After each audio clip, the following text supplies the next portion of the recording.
Hello everyone, welcome back to our link channel. Today I will show you the Graptoveria Fred Ives that I have planted 1 month ago. See, it has grown so big and it has made many new leaves. It's growing so healthy, right?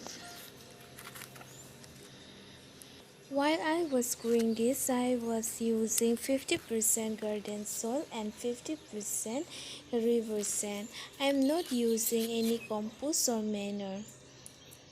Today I will be chopping one of the stem and propagate it again, so please watch the video without skipping. There is a path, take a look, it has grown through the fallen leaf.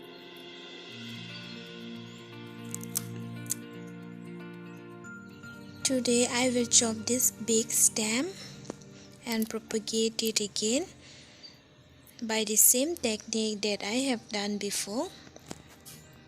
For now I will let these two stems stay as it is, and once it gets matured I will chop it again.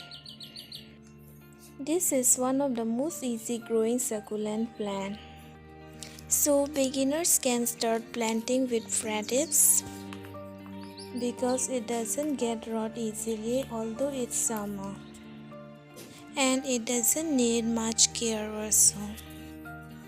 And guys, if you are new to my channel and haven't subscribed my channel yet, please do subscribe. And if you like the video, please like, comment and share.